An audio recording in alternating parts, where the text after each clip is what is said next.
Let's open up with a prayer. If you want to, you can. My eyes start to break. We just want to.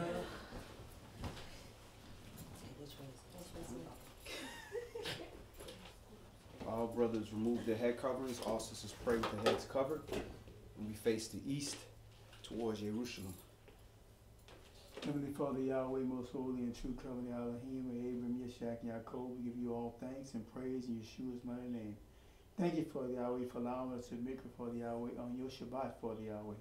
We ask, Father, in Yeshua's mighty name, Father, have forgiveness for us, Father Yahweh. We know we've sinned this week, Father Yahweh.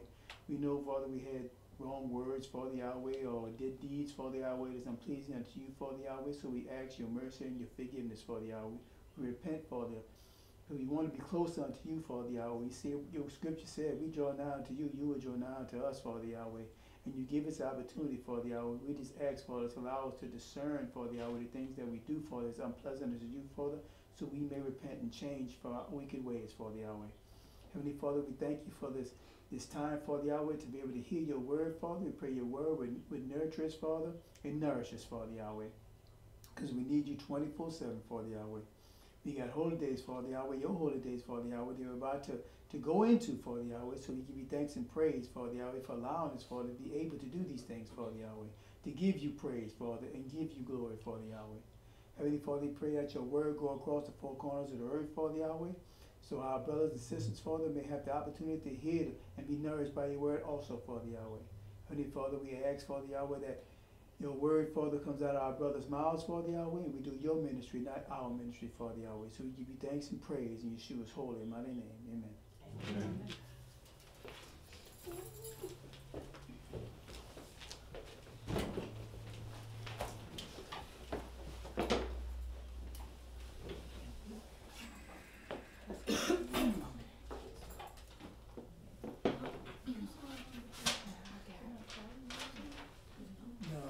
Oh, you called him? It won't be called in. Yeah.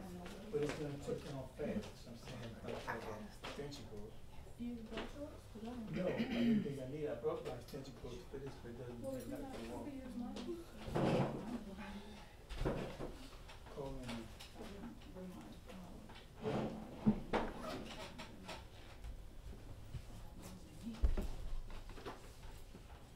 Gotta call in. How you get your... Yes, sir.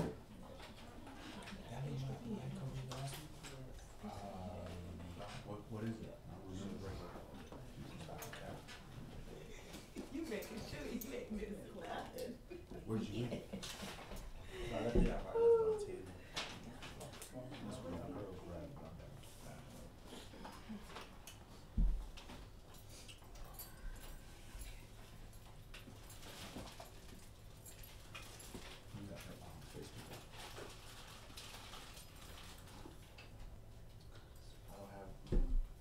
You have earphones with you? You can't put it on silent.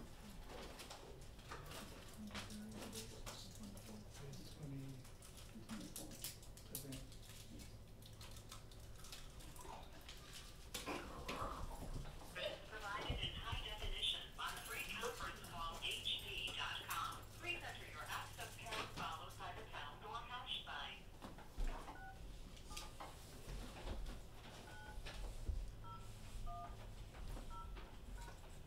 Access code accepted. There are 2 participants in the conference. The recording has started.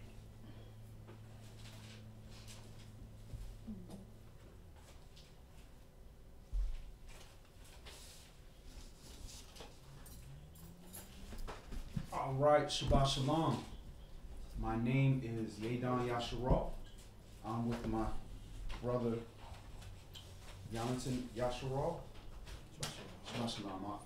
And we're having a bit of technical difficulties today. YouTube Live is not streaming. Xfinity is just down in the area. We can't get on hotspots. We can't get on the regular internet. We're having difficulties with that. We're doing Facebook Live via cell phone, but we're recording this so we can upload this back to the YouTube for the viewers that watch this on YouTube. Of course, you can always call in on the conference call line number, or you can go to Israelites, plural, Gathering.com, and you can watch the stream live from there. The title of today's Shabbat study is The Perfect Living Offering. The Perfect Living Offering. And as we rapidly approach Pesach, Passover, and unleavened bread, we understand from the previous studies that on the first day of unleavened bread is the appearance, the first appearance of the year. And this is all tied into the whole festival of Passover and unleavened bread. And it's important that we start this whole holy year out right. This is the first appearance. This is the unleavening that we're doing prior to appearing before Yah for the first time of the year. And it's very important to the point where even what we read previously in Jubilees, Yobelum 49, it says, listen, if you do the Pesach properly, to keep the plagues away from you for the year. So this is our opportunity to set our foundation for the year to keep the plagues away from us. Now, the plagues of Egypt.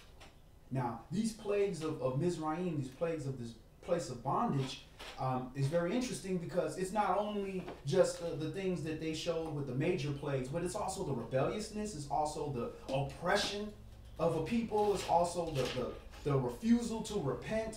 All those are plagues because those things cause death in your life. So we want to make sure that we're offering the proper offering. Now, we knew in the past we offered animal sacrifices in the past. And it was a dead animal. We didn't give them the live animal. The animal had to be killed and shed blood. And that was just a shadow of things to come. That was never sufficient. The Most High never wanted that blood or death. But he did it because he loved us so much that he allowed something else to suffer the consequence so that we could learn. But we serve a living Alahym, not a dead Alahym, the Alahym of the living. So the offering that is truly acceptable to him is the same offering Yahshua gave in his life. He offered in his everyday life of presenting himself as a living sacrifice that is holy and acceptable unto Alahym. So we're going to get into that. First, let's look at how we should prepare ourselves to come before the Most High for appearances.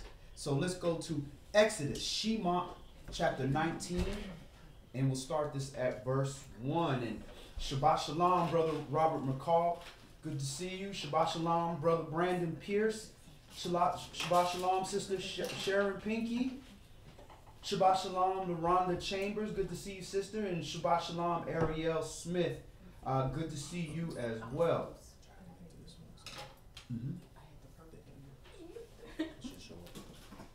All right. Let's see. We are trying to connect on Wi-Fi's. Oh, Exodus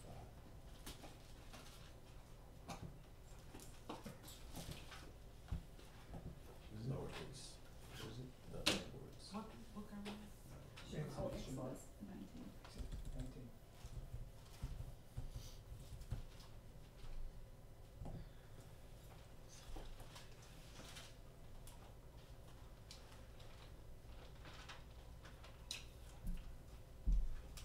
So we're opening up in Shema, Exodus, chapter 19, and we're going to see how we present ourselves unto Yah. Shema, Exodus, chapter 19, and we're going to start this at verse 1. In the 3rd month, when the children of Yasharal were gone forth out of the land of Mitzrayim, the same day came they into the wilderness of Sinai. For they were departed from Rephidim, and were come to the desert of Sinai, and had pitched in the wilderness, and there Yasharal camped before the mount. All right, so this is the 3rd month. So Pentecost. what happens in the 3rd month? Pentecost. And what happens on Pentecost? The Holy Spirit had came into the brothers that were there because they tarried after Yeshua had saw him. He was with them like 30 or 40 days, and if you tarry 10 more days, and the Holy Spirit shall come, which the Comforter came and came and gave him the Holy Spirit. Right. Also, I know something losing my brain right now. And what also in relationship to unleavened bread? What do they have in common other than being a Moabite? What happens on unleavened bread day 1 and on Pentecost? What do males do?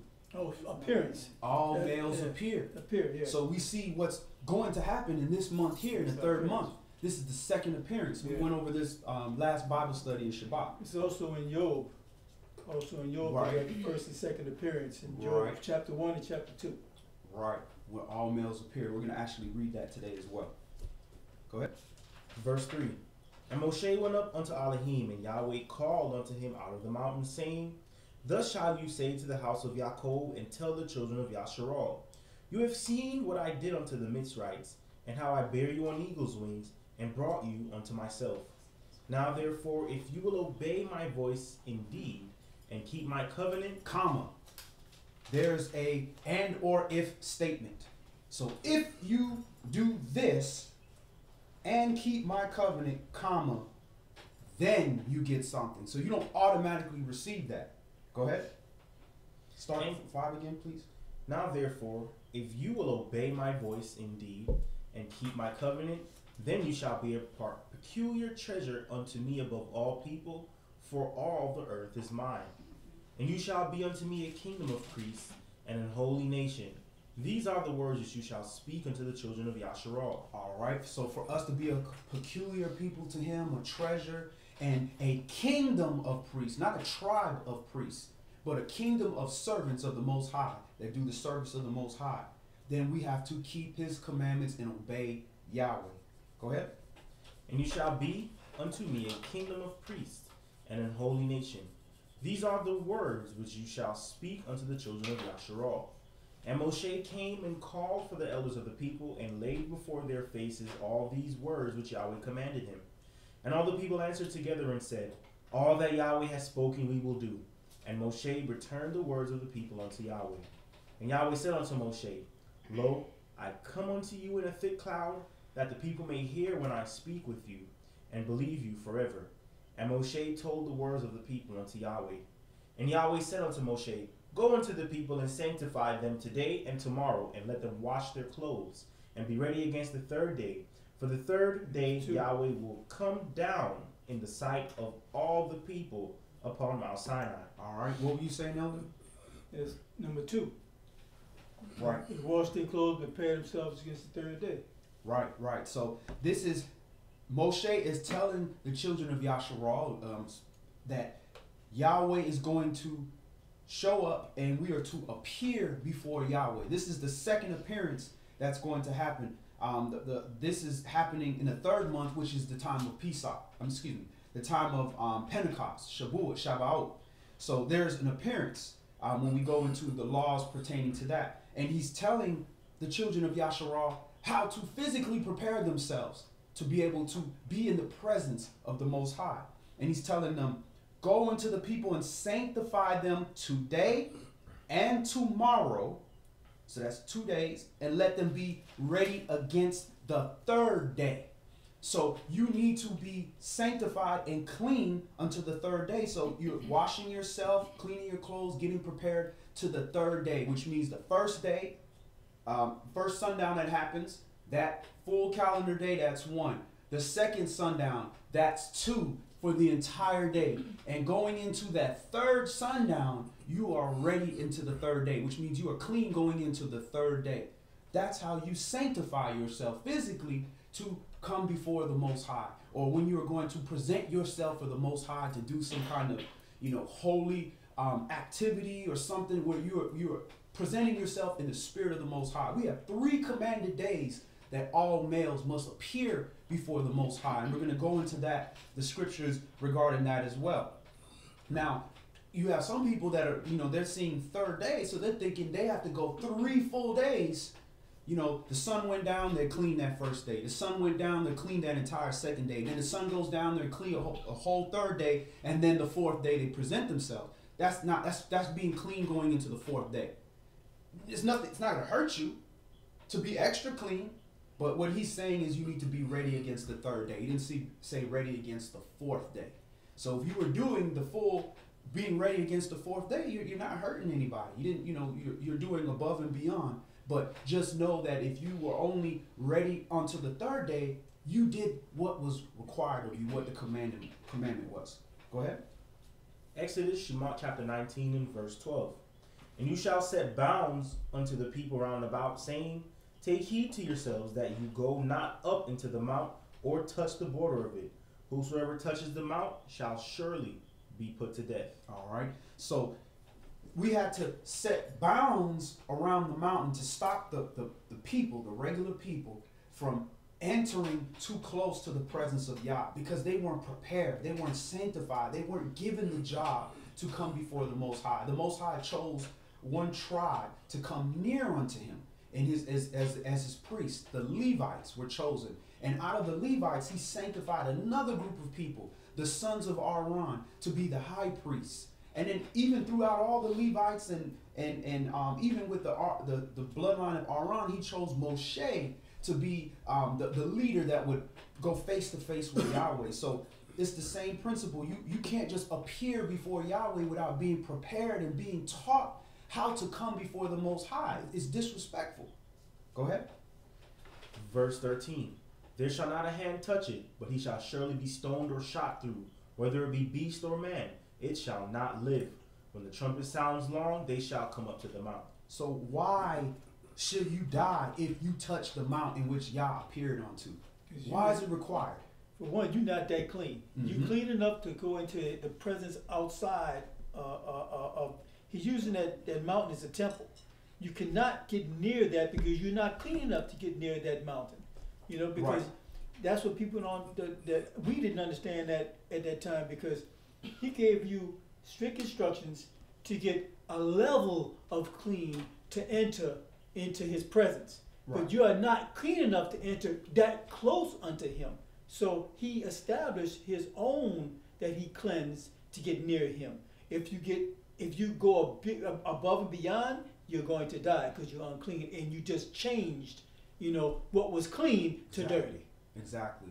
And Yah is making the example and teaching us that you have to prepare yourself. If you touch that mountain and you weren't called to come in the presence of Yahweh, you weren't taught and sanctified and holy enough, which means Kodesh enough to be that close to Yahweh, you will die. And that's training us of the concept that, listen, that's what this whole life is for.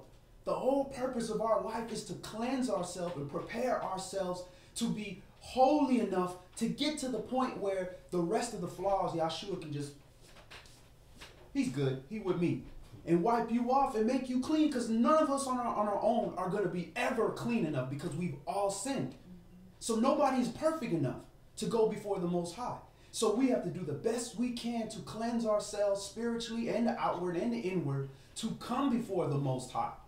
If we come and we are not clean and Yahshua doesn't make us clean, we will die. And this is he's doing this carnally so that way in the future, the children of Yahshua that have now received the gift of the Holy Spirit can grasp that concept of this process that we are enduring through all this to prepare ourselves to come before the Most High. That's why he has us do it 3 times a year, so we understand that concept. And in that concept of appearing before the Most High, you don't appear before a king empty-handed. That's right. And we're going to go over that as well. Go ahead, bro. Verse 14. And Moshe went down from the mount unto the people and sanctified the people, and they washed their clothes. And he said unto the people, be ready against the 3rd day, come not at your wives. All right, so there's another instruction. So first he said, make sure you clean yourself, you clean your clothes, and then now he's saying also, sanctify yourselves. Stay away from your wives, because when you have intercourse with your wife, you cause your wife to be unclean. And you're also unclean, because when the seed and most bodily fluids leave your body, it causes uncleanness. That's right. It's not a sin per se that you're doing, but what it is you are making yourself unclean when the Most High says this is sanctified. This day is holy. It's separated from every other day. So you don't do your own pleasure on that day. So he's saying for 3 days, all the way to the 3rd day, you treat it like the same way we treat the Sabbath day. Friday at sundown, we don't touch our wives. We don't touch our wives because we are sanctifying ourselves, keeping ourselves from defiling ourselves with any bodily fluid that's going to make us unclean, so that we could be clean for the whole sanctified day of the Shabbat. So it's the same concept. You're going all the way up into the third day. Go ahead, brother. Verse 16. And it came to pass on the third day in the morning that there were thunders and lightnings, and a thick cloud upon the mount, and the voice of the trumpet exceeding loud, so that all the people that was in the camp trembled. And Moshe brought forth the people out of the camp to meet with Alahym, and they stood at the nether part of the mount. And Mount Sinai was altogether run of smoke, because Yahweh descended upon it in fire, and the smoke thereof ascended as the smoke of a furnace. And the whole mount quaked greatly. And when the voice of the trumpet sounded long, and waxed louder and louder, Moshe spoke, and Alahym answered him by a voice. And Yahweh came down upon Mount Sinai on the top of the mount, and Yahweh called Moshe up to the top of the mount, and Moshe went up. And Yahweh said unto Moshe, Go down, charge the people, lest they break through unto Yahweh to gaze, and many of them perish. And the priests also, which come near to Yahweh, sanctify themselves, lest Yahweh break forth upon them. And Moshe said unto Yahweh, The people cannot come up to Mount Sinai, for you charged us, saying, Set bounds about the mount, and sanctify it. And Yahweh said unto him, Away, get you down, and you shall come up, you and Aaron with you. But let not the priests and the people break through to come up unto Yahweh, lest he break forth upon them. So Moshe went down unto the people and spoke unto them. All right. Let's go to Exodus, Shema chapter 23. So, in understanding that you have to prepare yourself, sanctify yourself to the third day, the appearance is going to be unleavened bread day 1. What night is that? Anybody have that count? Was it Tuesday night or Wednesday night? Wednesday night. Wednesday night, I right? think it's Wednesday night. So that means you have to be clean going into Wednesday night. So that would mean as Thursday night is when unleavened bread starts. I mean Tuesday night when Tuesday unleavened no, bread starts. Tuesday night Tuesday is night's when it. No. right. Yes. Tuesday night. Who has the calendar? I don't have it. Fourth day, that's the Let me fourth. check. Monday's the 4th. Monday night starts the 14th. Tuesday night begins the 15th. Okay, so Tuesday night begins the 15th. That's right. So that means you would have to be Sunday night clean, Monday night clean. Going into Tuesday night, which would be unleavened bread day 1, would mean you are clean going into the third day. So that means you have all day Sunday to do whatever you need to do, clean up your house, do whatever. And then, husbands, stay away from your wife from Sunday night. When Sunday night goes on, that begins the calendar day for Monday. And then Monday night begins the calendar day for Tuesday. And then Tuesday night is the third day. That's when we have unleavened bread. That's where all males must appear. So this is something that husbands need to take and fathers need to take serious, because you are the covering for your house. You are the covering. There's nobody else to cover your house other than Yahshua. So your earthly covering here have to make sure that you're doing whatever you can do necessary to give yourself the best opportunity to present yourself before the Most High as a living sacrifice. And again, just like those animals, we didn't take the lame animal and give it to the Most High. We gave him the best we have. Now, we don't have multiple us's. So that means we have to give the best us that we can present to the Most High. So we're going to Exodus 23. Shema chapter 23. And we're going to read verses 14 through 22 and get a little bit more on this 3 appearances. And Shabbat Shalom, Mitchell Garcia. Good to see you, brother. Shabbat Shalom, Bernard Travick. Exodus, Shema, chapter 23, and verse 14. 3 times you shall keep a feast unto me in the year. You shall keep the feast of unleavened bread. You shall eat unleavened bread 7 days, as I commanded you, in the time appointed of the month Abib. For in it you came out from Mitzrayim, and none shall appear before me empty. And the feast of harvest, the first fruits of your labors which you have sown in the field, and the feast of ingathering, which is in the end of the year, when you have gathered in your labors out of the field. So he's saying, and none shall appear before me empty. What if you're completely poor and you have absolutely nothing and you're a slave? How can you appear empty? That's yourself. Yourself. You are the perfect offering. The rich person can go in the back and he can give you the best of the best wine and the best, food and flocks and all this stuff and be a straight sinner. He doesn't have to be a straight sinner, but he could be. And his offering would not be better than the poorest person that with that little mite. What was the woman that all she had was the little mite and she gave it because that's all that she had. That was the best that she had. So the only way that Yah could put us in a position where there's no way that we would not be able to keep this commandment was allowing us to offer the perfect offering. The same offering that was made in the beginning with Yahshua. The same offering that Yahshua made when he came in the flesh. And the same offering he made when he departed, when he gave up his body for us. Go ahead. Verse 17, 3 times in the year all your males shall appear before the sovereign Yahweh. You shall not offer the blood of my sacrifice with leavened bread, neither shall the fat of my sacrifice remain until the morning. You shall not offer the blood of my sacrifice with leavened bread.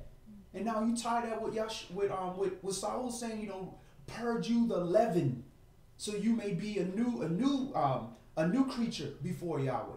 So the same way he's getting us, don't offer no sacrifice to me with no leavened bread. Don't give me no leavened bread when you're making this offering.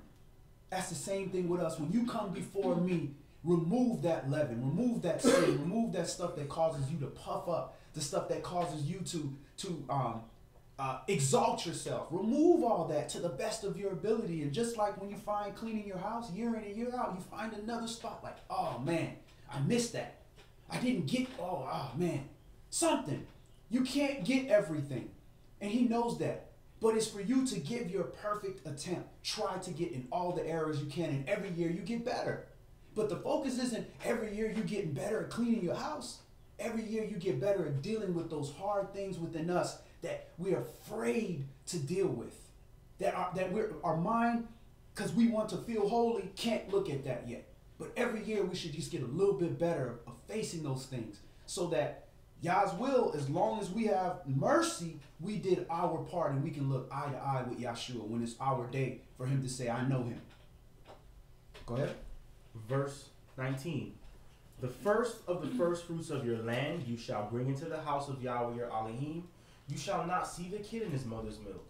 Behold, I send an angel before you to keep you in the way and to bring you into the place which I have prepared. Beware of him and obey his voice. Provoke him not, for he will not pardon your transgressions, for my name is in him. And this is why we stay inside the garden, the hedge.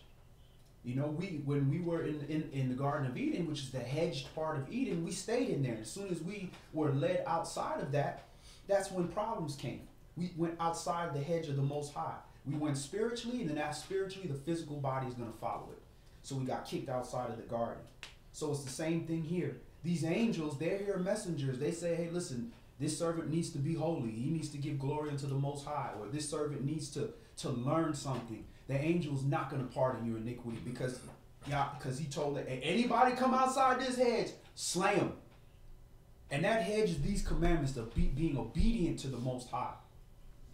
It's another part too. Is another we can talk about another witness to that obedience is when Abraham he talked about when Yeshua came with the 2 angels and so forth. The reason I say that you will understand when he came and talked to Abraham when he said, "Look, shall I tell my friend what I'm about to go do when he go destroy Sodom?" Mm-hmm. And when he had a conversation with him, Abraham had sort of bartered with him for some lives of Sodom. If there are so many righteous in the city, I think he might have started with 50 righteous in the city, would you destroy it? Right. But he got all the way down to about 4, I think, or 5 righteous in the city. You can't barter with an angel. If Yahweh didn't send that angel down there to have a conversation with you to barter, you cannot barter with that angel. The angel is a soldier. He's a messenger and he's a soldier. Mm-hmm. He talked to it out of Yeshua. He spoke and talked to him. He said, I will not destroy it for four righteous. So we need to understand when he's giving an order, don't mess with the Malachim. He got orders. He don't listen to you. If Yahweh put his name on him and Yahweh say you're going to do this piece of business, so let them know, look, hey, I ain't playing this game. You're going to either stay, you're going to toe the line, or I got to do my job and take you out. You know, and that's the brass tacks of it. You know, we ask Yah through his son for things that we need, because Yahweh has his name on his son, and his son was obedient unto him. So we have to walk in his son's light and try to illuminate the light that his son had given us to show the rest of the world. You know, so we have orders what we supposed to do. Right. So don't mess, that's why he's warning. Don't mess with that Malachim. He gonna take you out and you mess with him. He gotta do his job like we supposed to do our job. Right, right. And we have some questions in regarding to when Passover is. Some people are feeling that it is on the 31st. Your Passover is going to be the 14th day of Abib, and unleavened bread is going to be the 15th day of Abib. And you will differ in your dates depending on when was your Rosh Hashanah, when was your New Year. Some people are using equinox. Other people are using equilux. We try to use the equal day, equal night as the last day of the year. And the next day is Abib. And every year should be 364, 364, 364, 364. So you have, where you have a point of contention, you have different people calculating the dates differently. So we've gone over the classes. If you're not sure about, you know, our dates, the previous classes we've done have shown how we calculated this, the witnesses that we use, the calendar, where we get it from, and all that, and how we know it's the same day because it matches up with the resurrection week, with the week that Yahshua was killed. We're keeping the holy days on the same calendar days that Yahshua was keeping it with, versus the Jewish people that killed him were keeping it. They were keeping it days off. And that's why our days might be slightly off. Go ahead. Verse 22. But if you shall indeed obey his voice and do all that I speak, then I will be an enemy unto your enemies and an adversary unto your adversaries. Praise Yah.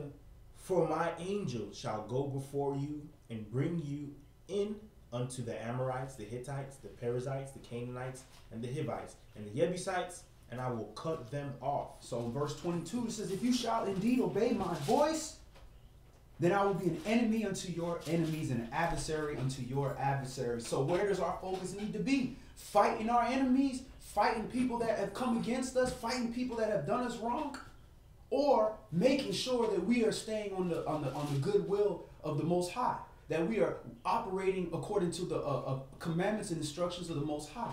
Because it's guaranteed you can lose to your adversary or your enemy. They might be better than you or smarter than you or in a better position or whatever the case may be. But they'll never be in a position where they're going to be advantageous over Yahweh. So our best bet is to not focus on always trying to get people back and trying to, you know, avenge something that was done towards us and say, listen, how is Yah going to get glory out of the situation? Is he going to get glory by me saying, you know, you did me wrong? You did this or you said this, and now I'm coming again. Now I'm going to talk about you, or now I'm going to come against you, or now I'm going to, you know, harm you because you tried to harm me. How does the Most High get glory out of that? He don't. You get glory inside. You know, that's what happens because you messed with somebody. No, not somebody. You messed with me. That's what you get. So you getting the glory. But Yah gets the glory when you say, look, that wasn't right what you did. You know, I hope that you repent from that. And, you know, if you are truly sorry, then I forgive you. And I'm going to move on, and I'm going to make sure I don't fall in that same hole and do that same thing to others, because I'm pretty sure I've done that to somebody else myself. Mm-hmm. Now, the Most High gets the glory. He like, well, the adversary is setting people up to take you down, and he's waiting to point fingers at you. Accuse you. Just like Job. He's going to say, Yahweh's going to say, look at my servant.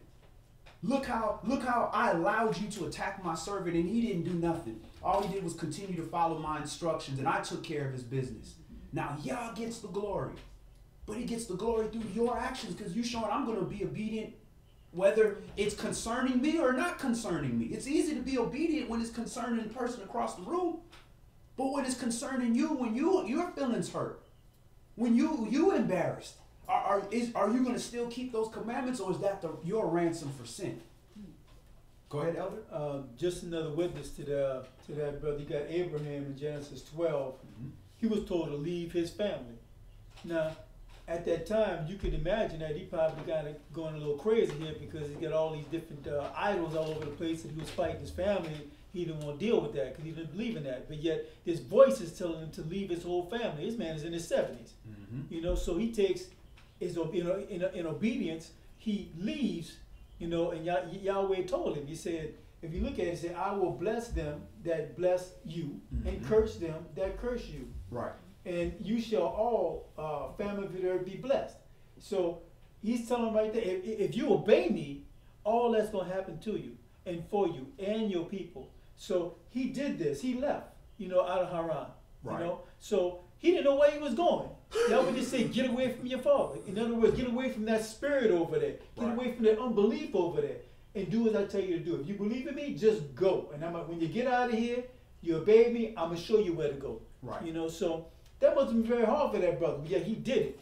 So Yahweh is saying the same thing us when brother just read it. If you do my will, we're going to be all right. He's going to take care of us. Right. He's going to fight our enemies because we're doing obedience to him.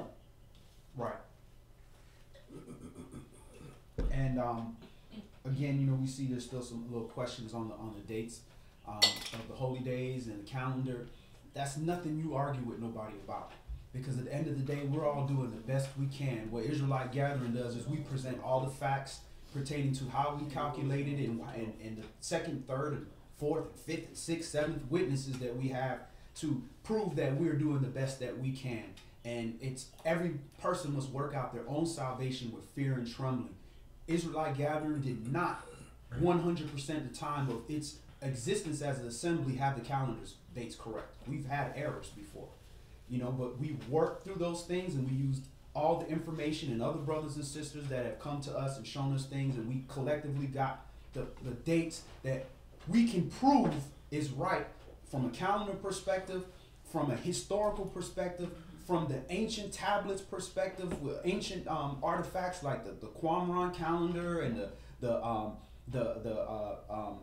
the Dead Sea Scrolls and Jubilees and Enoch and all these different things, and we come up with dates. Now, another individual might not have access to all these things, may not have had the opportunity to study all these tools, and are going by maybe something they saw on the internet or what this camp says. That individual may be doing the best that they can do, and it's not for us to knock them down off of their stool when they're trying to present themselves before the Most High. What you do is you present the information to them and allow them the chance to examine it and study on their own. But at the end of the day, we all might all have the days wrong. But if we all prove to the Most High that, listen, this is what you gave me. You gave me 3 pieces of information and I needed 4. I did the best I could with 3. Mm-hmm. Then he said, well, here's the fourth piece. He's not going to question whether you're going to follow it, because you did the best you could with the 3 legs he had. Now he gave you the 4th leg. So that's not a point of contention. We shouldn't argue with each other amongst these things, but we should prove these things to each other. But at the end of the day, we are doing the best we can to come before the Most High. All right. You going to continue on 24? We went through 22, right? Let's go to Job. Let's go to Job chapter 1. And this is what the elder was talking about the appearances before the Most High, where you have the adversary, the devil, will try to do everything to stop you from being able to appear before the Most High. Anytime you get close to these appearances, all these things are going to come up to try to put you in a position where you're leavened, where you're unclean, where you're feeling bad about yourself, where you're like, I don't even want to approach before him because I'm just so messed up. And he will do whatever he can to get you to by default, not show up. By default. But you're going to see what he's going to do. He's going to make sure he keep the commandments. That's right. But he's going to try to push you off and stop you from doing what you need to do. So that's why as soon as you get to these holy days, right, especially the beginning, all these weird stuff starts happening. All these little weird gray areas and situations to get you to defile yourself and to get you to just quit. Because that's all the adversary wants you to do is just quit. That's the same way he approached Yahshua. Just fall down. He didn't fight him. He didn't come out with a spear and a sword and let's fight. No, he said, no, just quit. Just lay down. Job chapter 1, and we're going to read this through verse 12. There was a man in the land of Uz, whose name was Job, and that man was perfect and upright, and one that feared Alahym and eschewed evil. What's interesting is, where's Uz? In the land of Chaldees. Uz is Uz Edom, right? is Edom. Edom. Seir, the Seirites. So he's literally in Esau land. And isn't Abraham from Uz?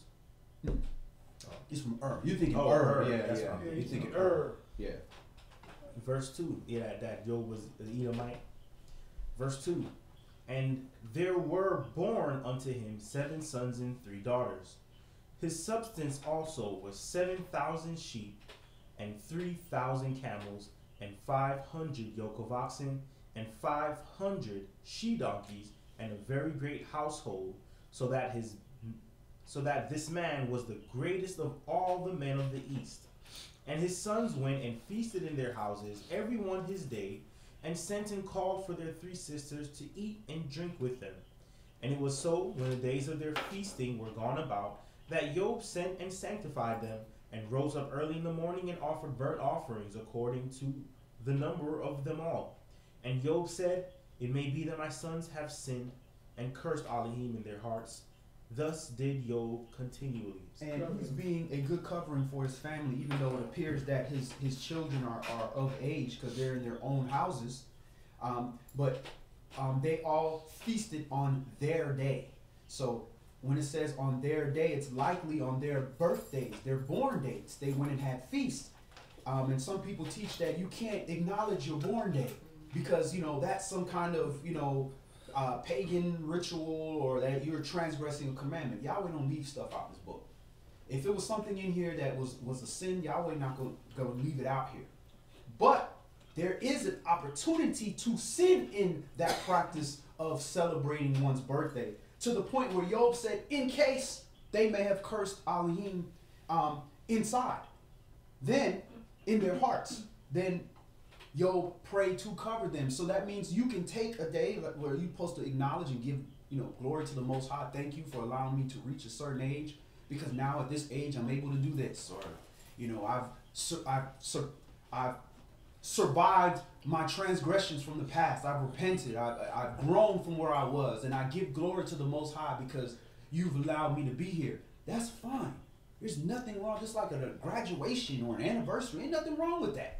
But you now turn that day to your day when you, like, for example, your wedding anniversary. You turn that day like everybody must stop because you married your woman on this day. You done turned that into a holy day. You've cursed him in your heart. You have made yourself into a god. That's the problem. And that's what we do in this society. They got a god associated with that, Bacchus. The god of just wine and revelry, getting wasted and doing all that stuff. So this is what you doing on your birthday. You cursing Alahym inside. You defiling your temple on that day just because it's your day. That's the wrong part. Don't throw the baby out with the bathwater. We were calculating and tracking our dates. Because how else are you going to know you 30 years old to be a priest? How else are you going to know you 20 years old and upward to go to war and be accounted as a grown man to go to war? How are you going to know? How are you going to know you 50 where you can minister with the elders unless you tracking your born days? Now, every time you saw them mention a birthday celebration, it was pagans commanding everybody to come together and do this. Now you commanding people to come acknowledge your birthday? You have turned yourself into a god. Verse 6. Now there was a day when the sons of Alahym came to present themselves before Yahweh, and Satan came also among them. All right.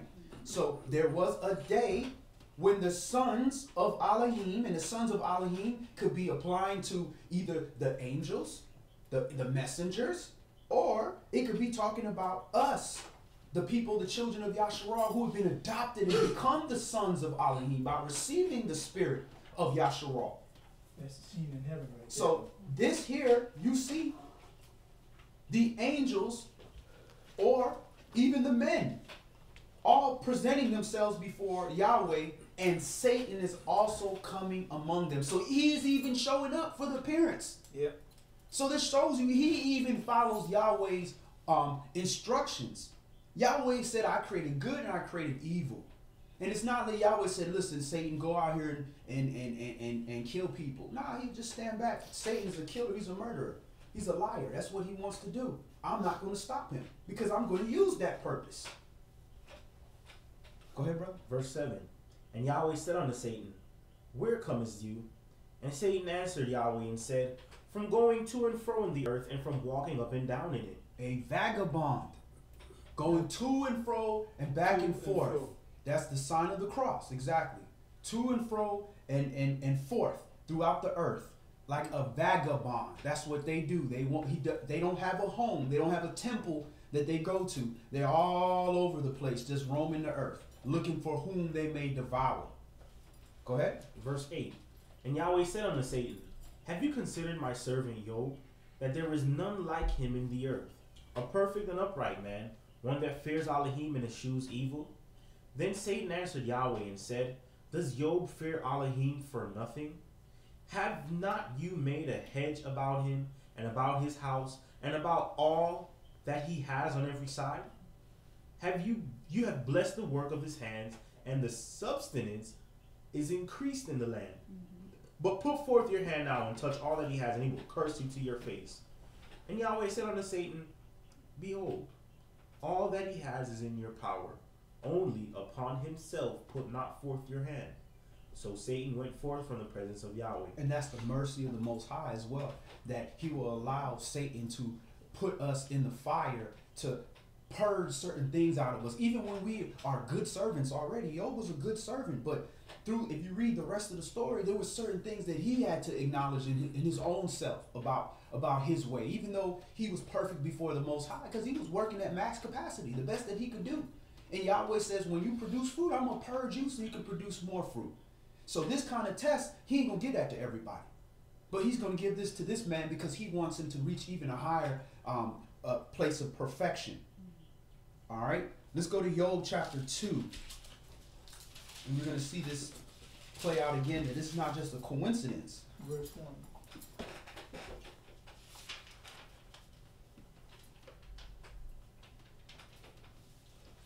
Job chapter 2 and verse 1. Again, there was a day when the sons of Alahym came to present themselves before Yahweh. So Satan came also among them to present himself before Yahweh. So he's presenting himself. He's showing up. Again, this wasn't no coincidence. There's your second witness. He showed up again. This is the adversary. He's adverse to the word. That's what Satan means, adversary. Adverse. But yet, he's still showing up. So even Satan shows up to keep Yah's law. Every knee will bow, every tongue will confess. And he's showing up. So this is not by coincidence. So it's so important that even Satan shows up. Now, when he shows up, you best believe there's going to be some issues and problems with him showing up. But he's still keeping this order. This is how important it is.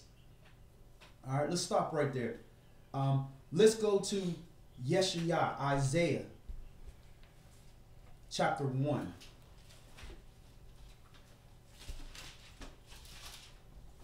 And you went over this, so was it Bible study you went over this? Mm-hmm. Did you ever look more into that? Yeah.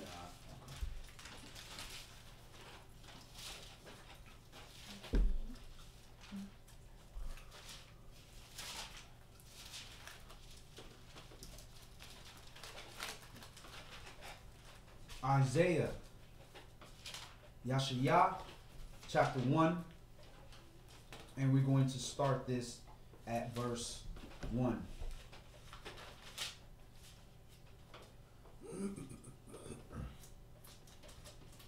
The vision of Isaiah, Yeshayah, the son of Amos, which he saw concerning Yehuda and Jerusalem in the days of Uzziah, Jotham, Ahaz, and Hezekiah, kings of Yehuda.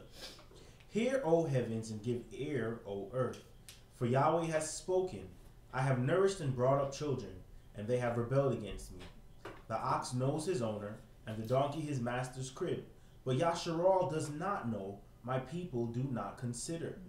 Ah, sinful nation, a people laden with iniquity, a seed of evildoers, children that are corrupters. They have forsaken Yahweh. They have provoked the Holy One of Yasharal unto anger. They are gone away backward. All right, so this is the state that we used to be in, where we did not know our owner or our master. Yahweh is our owner and Yahshua is our master. We didn't know that. We didn't even consider, but now that we know this, then we should be the opposite of verse 4. We should be a holy nation, a people that is without iniquity, a seed of good doers, children that helped corrupt things become, correct. Never forsaking Yahweh, not provoking the Holy One of Yasharal to anger, and not going backward, but moving forward down the narrow path. Go ahead. Verse 5. Why should you be stricken anymore? You will revolt more and more. The whole head is sick, and the whole heart is faint. From the sole of the foot even unto the head there is no soundness in it, but wounds and bruises and putrefying sores. They have not been closed, neither bound up, neither mollified with ointment. Your country is desolate, your cities are burned with fire, your land, strangers devoured in your presence, and it is desolate as overthrown by strangers. And the daughter of Zion is left as a cottage in a vineyard, as a lodge in a garden of cucumbers, as a besieged city.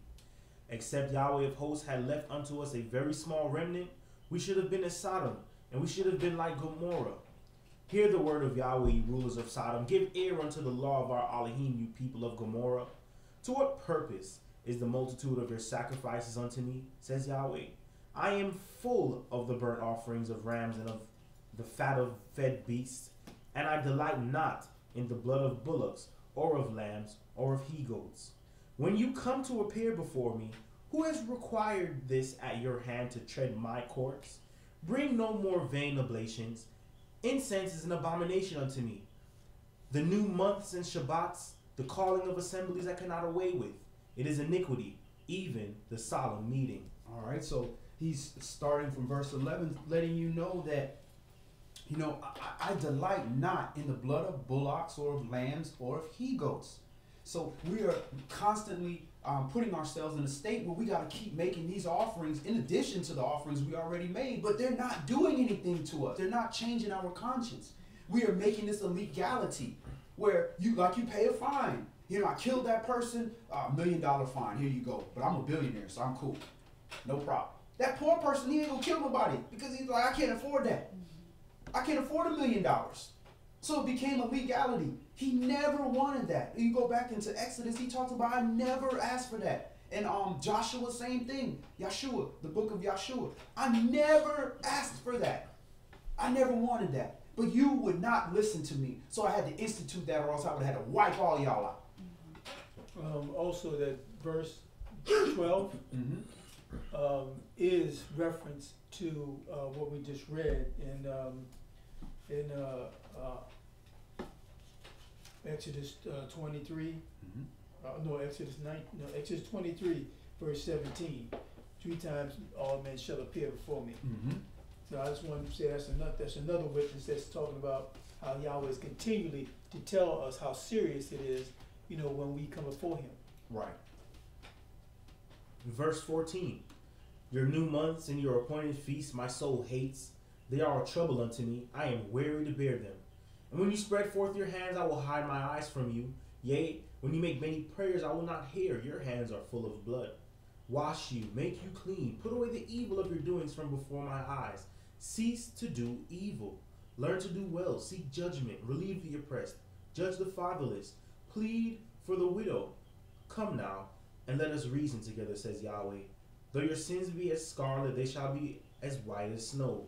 Though they be red like crimson, they shall be as wool. And look at the things that he's talking about here. When he's talking about washing and making yourself clean, put away the evil of your doings. Stop doing evil. Learn to do well. Seek judgment. In other words, judge yourself. Relieve the oppressed. When you see your brother being oppressed, relieve them. Especially if you're the one oppressing somebody.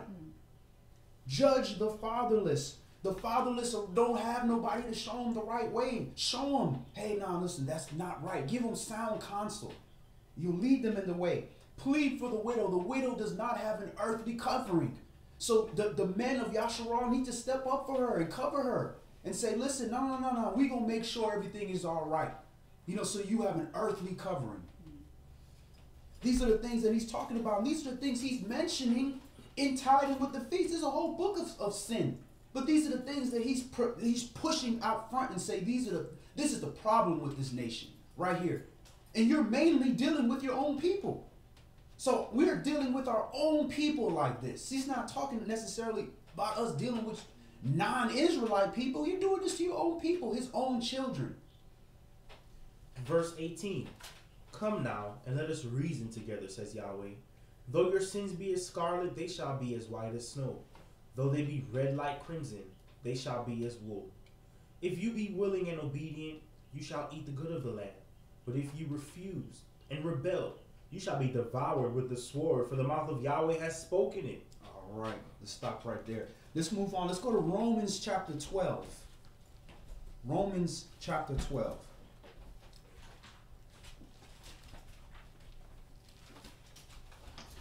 And now we're going to see, since the Holy Spirit is now entered into the scene, we're going to see the Most High trying to take us to that next level of schooling. The first schoolmaster was the law. Just do this, just kill this animal, and just that, just so that you can go through the practice. And we use this a lot, you know, because a lot of us are the 80s, 90s people. The wax on, the wax off. Chanel has no clue what we're talking about. But wax on, wax off.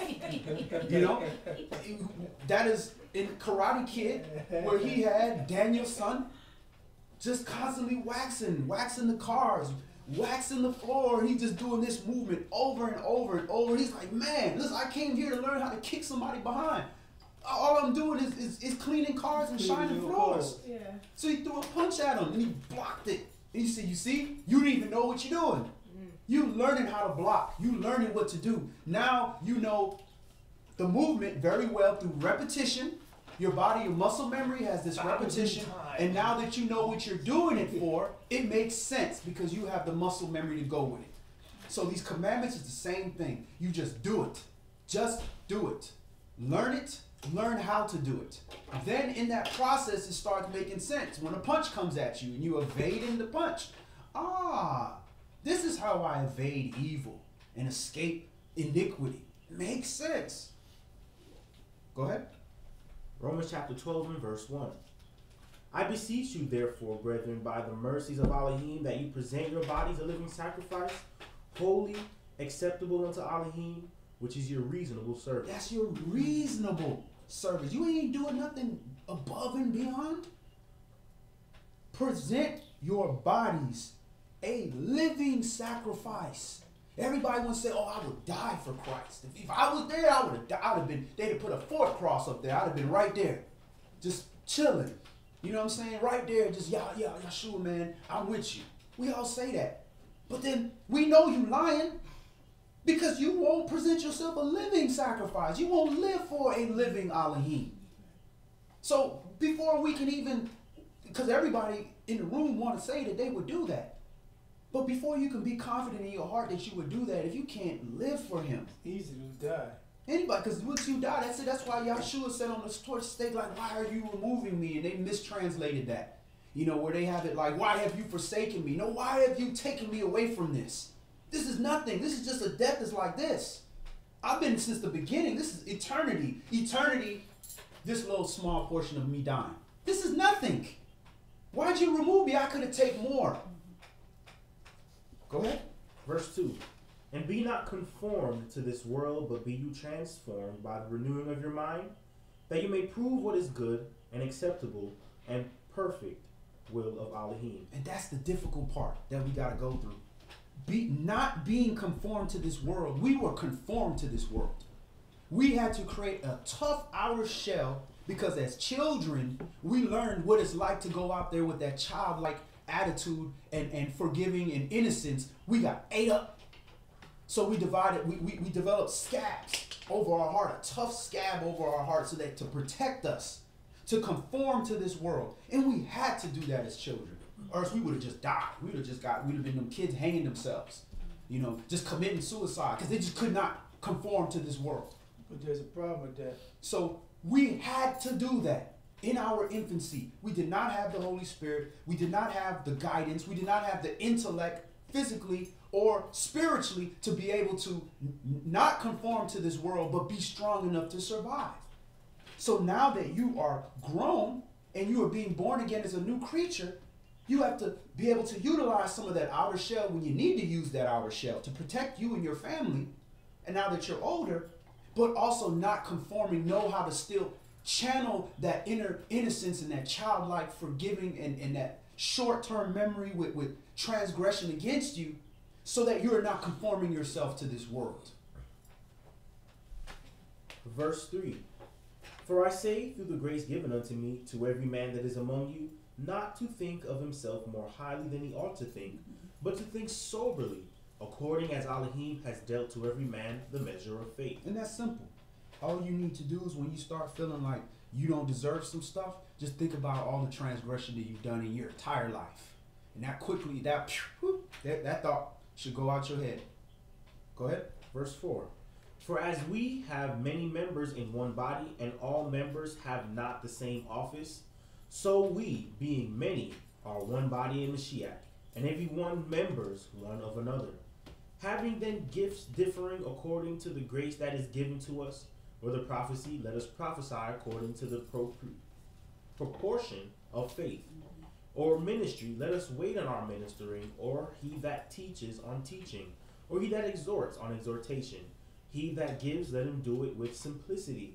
He that rules with diligence. He that shows mercy with cheerfulness. All right, so we all have many different gifts and many members of the same body, but we don't all have the same office.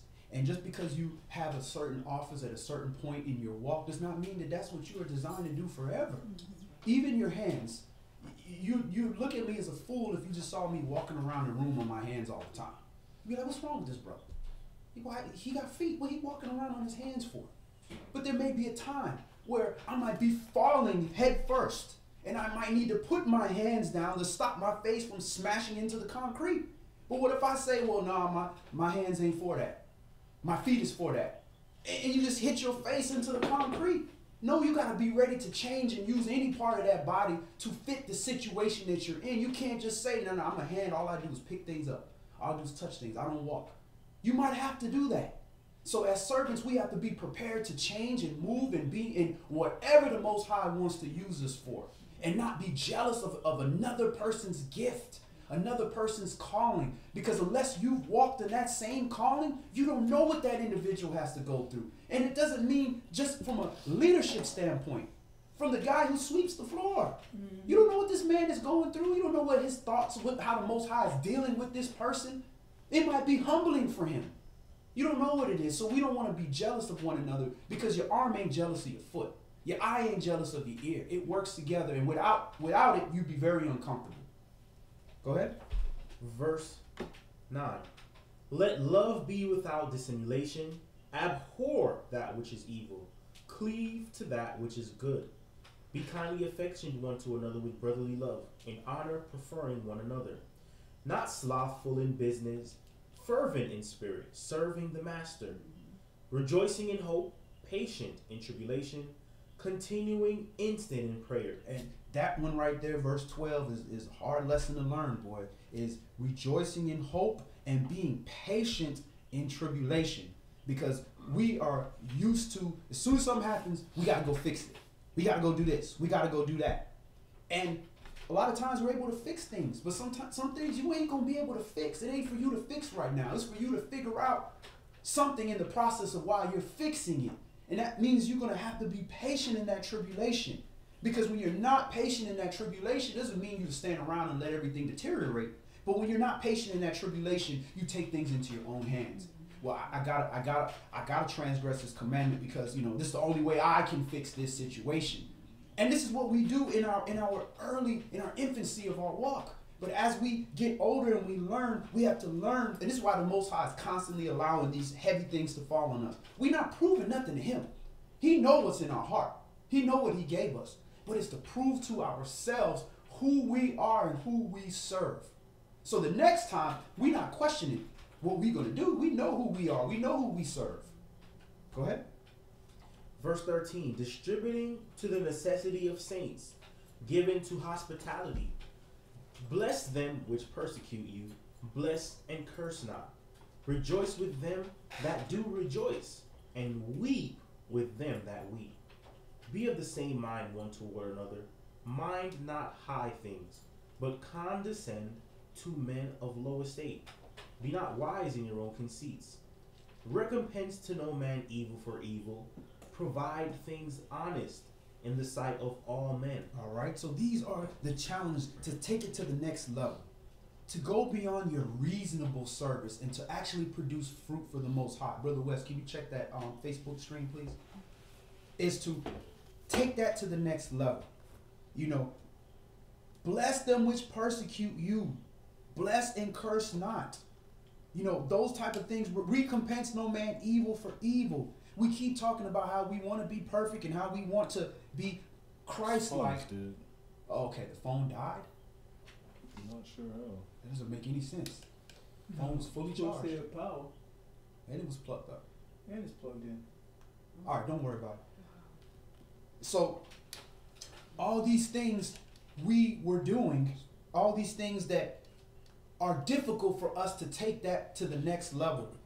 We can't just talk about it. The Most High is going to constantly put you in those situations where you're going to have to prove to yourself which direction you're going to go. You're going to be somebody that just want to sit here and talk about, yeah, you need to be perfect. You need to be repent. You need to, walk 2 miles. He asks you to walk 1 mile. But then the situation come up in your life and you like, F that. You know, I don't play that. You know me. You know I ain't with it. And all that stuff. That's the old you. That got to go. At some point, you got to realize that got to go. That's not Christ-like. So these are things that doesn't mean you allow people to just run over you. You remove yourself from certain situations. But when these things happen, you have to learn to say, vengeance belongs to Yah. Yah's going to get glory in this situation. I ain't getting no glory in this situation because I just got used and abused. But Yah's going to get glory out of this situation. I'm not letting the adversary get nothing. And that's difficult. Very, very difficult. Finish that up, brother. Verse 18. If it be possible, as much as it lies in you, live peaceably with all men. If Right it there. be possible. If it be possible. And the only time it might be possible is to remove yourself from somebody. Yeah. Verse 19. Dearly beloved, avenge not yourselves, but rather give place unto wrath. For it is written, vengeance is mine, I will repay, says Yahweh. Therefore, if your enemy hunger, feed him. If he thirst, give him drink. For in so doing, you shall heap coals of fire on his head. Be not overcome with evil, but overcome evil with good. Do you think that that person that hates you or has a problem with you feels happy that when they did some wickedness against you, you acted like it didn't even affect you, and you turn around and did good for them? They are steaming. They are burning because you don't have to tell them you're better than them.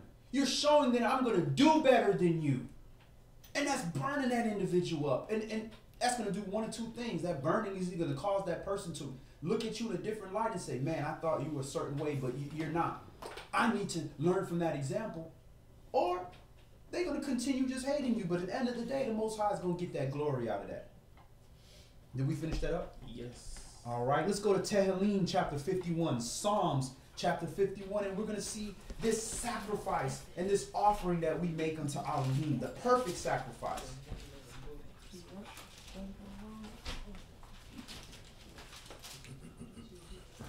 And you wonder, when you come into the Word and you change your ways, you know, some of your ways are changed. You're doing a lot better than what you used to do. And then these big tests come in your life, these big challenges, these big things that, you know, may have happened to you before, but now it's happening to you while you're in the Word. These things happen for a reason, so you can learn who you are, so you can learn to put in effect the things that you've been practicing and reading to prove to yourself that, yes, I have killed that old person and I'm not going to let him resurface. And sometimes you will fail those tests. And that's also for you to learn, hey, that old man is still there. He's trying to breathe. I got to choke him out with righteousness. Psalms, Tehillim, chapter 51. And this is the original sacrifice that he wanted from us, that Dawid is going to go into. And this is pertaining to when Dawid was making apologies to the Most High for the situation that he got into with Bathsheba by having a man killed and sleeping with his wife, which is utter wickedness. Tehillim chapter 51, Psalms 51 and verse 1. Have mercy upon me, O Alahym, according to your loving kindness, according unto the multitude of your tender mercies, blot out my transgressions. Now, how many times have we made that prayer to the Most High? Forgive me. Blot out my transgressions. Have mercy on me. Your tender mercies, please. Forgive me according to your loving kindness. We have done that 1,000 times. But we have to remember that it's us going before the Most High doing that. So we need to remember that when another individual comes to us in the same manner and ask for that forgiveness. And we say, no, I'm not going to forgive you. Then what do you say? What you telling the Most High? Oh, so you can't forgive this person because they transgressed against you, a sinner. But you want me to forgive you, the sinner, for coming against a perfect man, coming against a perfect Alahym. So, in fact, you're telling me you don't want my forgiveness. Go ahead. Verse 2. Wash me thoroughly from my iniquity and cleanse me from my sin. For I acknowledge my transgressions, and my sin is ever before me. I acknowledge my sin. Go ahead.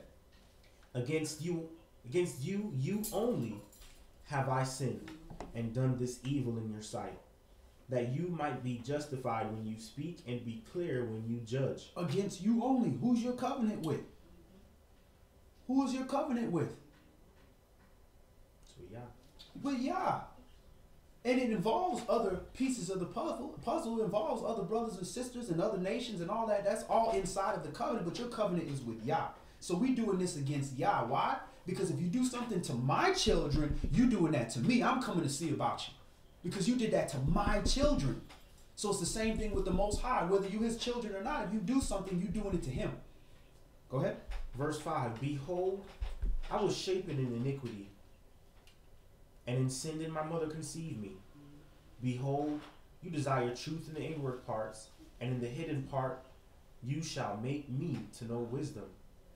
Purge me with hyssop, and I shall be clean. Wash me, and I shall be whiter than snow. Make me to hear joy and gladness, that the bones which you have broken may rejoice. Hide your face from my sins, and blot out all my iniquities. Create in me a clean heart, O Alahym, and renew a right spirit within me. Cast me not away from your presence, and take not your Holy Spirit from me. Restore unto me the joy of your salvation, and uphold me with your free spirit. Then will I teach transgressors your ways, and sinners shall be converted unto you. Deliver me from blood guiltiness, O Alahym. You, Alahym, of my salvation. And my tongue shall sing aloud of your righteousness. All right, so in verse 12, he says, restore unto me the joy of your salvation. Who's Yah's salvation? His son, Yahshua, which is the word. Restore unto me the joy of this word. And uphold me with the free spirit. If you do this, if you don't cast me away, if you created me a clean heart, what is this going to benefit the Most High? When we make our prayers to the Most High, we asking for all this forgiveness and all this stuff is for what purpose? Then he tells you right there, then in verse 13, then will I teach transgressors your ways, and sinners shall be converted unto you. So if you asking for all this mercy and asking for all this forgiveness for what? For yourself? or so that you can benefit your nation. That is the way to pray to the Most High, not for yourself all the time, but how is this going to benefit your nation? That is how you make a successful prayer. Go ahead. Verse 14. Deliver me from blood guiltiness, O Alahym. You, Alahym of my salvation, and my tongue shall sing aloud of your righteousness. O Yahweh, open you my lips, and my mouth shall show forth your praise. For you desired not sacrifice, else would I give it. You delighted not in burnt offerings. Okay, you desired not sacrifice. That's not what he desired. But he gave that to us out of mercy. Go ahead. The sacrifices of Alahym are a broken spirit, a broken and a contrite heart. O Alahym, you will not despise. That is the real sacrifice of Alahym. A broken spirit and a broken and contrite heart. This is what was supposed to come along. This was the result of the animal sacrifice. That you would have a broken spirit and a contrite heart. And I think the elder described that in the last class, that, when you had that lamb, that little baby, you raised that thing up, and now you had to turn and kill that little innocent, cute little animal. You had a broken and contrite heart. That's what was supposed to develop out of that. That was the real sacrifice. But because we had no knowledge and understanding, he had to do it via us killing an innocent animal so that we can, surely you don't feel bad taking an innocent little lamb that you raised up and killing it because you transgressed. If that don't change your heart, then surely you just don't have a soft heart. But that was the true sacrifice that he wanted from us. So when we became dead in these animal sacrifices, because we were just lost in the whole process. And once that happens, the next generation just becomes further lost. He had to remove that stumbling block out the way and said, listen, if you're going to get it now, you're going to have to get straight to that broken spirit and contrite heart. Because if a man dying for you, a perfect man that came down here and died just because you are a sinner to give you another chance, if that don't give you a contrite and humble spirit, ain't nothing going to do it for you. Go ahead, Elder. We're looking at trying to be a profitable servant. So if you go back up to verse 6, it said, behold, thou desirest truth in the inward parts. Right. In the hidden parts, thou shalt make him to know wisdom. Mm-hmm. Basically, he's trying to tell you, don't lie to yourself. Right. Because if you really want to abide in the Father, as we know in the New Testament, in John, they got verse 4, chapter 14 and 15, talking about if you abide in me, I'll abide in you. Right. That means my Father should abide in you. If you abide in me, because he abides in his Father. What they're talking about is, if we want to know the truth, then we have to re-look at ourselves to see the error of our ways. And if we can't see certain areas of our ways, our brothers and sisters are supposed to show us, well, look, bro, look, sis, I see there's a problem here. Let me explain what we see, or what I see, and then let's look at it. Now, if you don't agree with me, you don't agree with me, but at least give yourself a chance to talk to the Father to say, I might be right or I might be wrong, I might be off. But yet Yahweh knows the truth. Right. So if you want the truth in your inward part, then you just seek his face and he will show you your truth. Right. And then you can repent so you can wind up becoming closer to the Father. Because if you want to deny things left and right, then you might be denying the truth and you may not get to the Father. And this is why we have big errors, and I don't want it to get with me or nobody else when Yeshua says, you work of iniquity, get away from me, I never knew you. No matter what you was doing for the Father. Right. No matter what great things, you passing the scriptures to someone else, or feeding someone else, clothing the poor, taking care of your family, whatever it was, doing Yahweh's works. Because the people are going to benefit from these works, just like Moshe, he hit the rock when he's supposed to speak to the rock. Yet the water came out the rock and 1 million people drank and washed their clothes and fed their animals and so forth in that big ocean, like say a big lake that he made. But yet, who gonna get dealt with? Right. Moshe got dealt with because he failed to sanctify Yahweh at the waters of Meribah. So he had to go up on that mountain and die from it. So if we need to always be able to search ourselves so we can get an answer from the Father. So maybe in that day of reckoning, when we have to go before the Father, we can be like Samuel and Saul, you know, going for the people and say, have I wronged you? Have I did something to you that I want to repent for? I need to repent for. Because maybe they don't remember what they did. So they're trying to be truthful in the inward part so their garment can be spotless for the Father. So when they're being judged, Yahweh said, man, I don't have to judge you because you did what I want you to do. Now you have allowed your garment to be cleansed. Now you are welcome to enter to my kingdom. Right. So this statement here expounds on so much. You know, so yes, we're supposed to be like-minded with each other. That means we're supposed to study the scripture. And as our brother said earlier, don't fight with each other over the word. Let's just discuss the word. Because Yahweh will show us his truth if we truly seek in him. But if we fighting and eating each other and cutting each other, what are we really showing? Pride. Right. What are we really showing? We're not showing we want to know truth. We're showing we want to lord over us about because we believe that we know better than them. We want to think of ourselves more highly, than we truly are. That's right. Yeah, I know the scripture says, and the good news says that in those letters that we know in part, we prophesy in part, but not me. I know it all. Because I'm better than what I truly am. And that's that same pride and arrogancy and that leaven in us that will cause us to fight amongst those things. Go ahead and finish that up, Bob. Tehillim, Psalms 51, verse 18. Do good in your good pleasure unto Zion. Build you the walls of Jerusalem. Then shall you be pleased with the sacrifices of righteousness, with burnt offering and whole burnt offering. Then shall they offer bullocks upon your altar. All right. Let's go to Hebrews chapter 13. So we're going to see another witness to that about sacrifices, pleasing sacrifices to Alahym. We just told you I'm not pleased with these animal sacrifices. Hebrews chapter 13.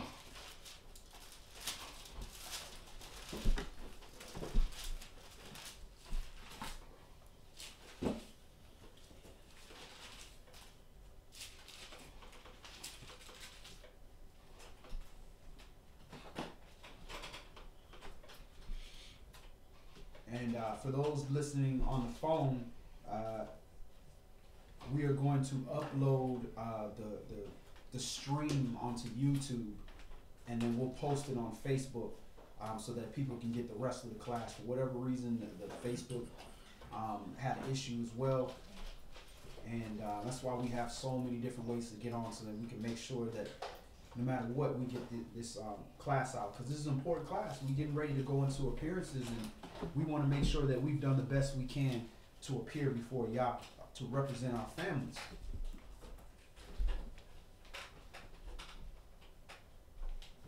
Hebrews chapter 13. And we're going to start this at verse 1.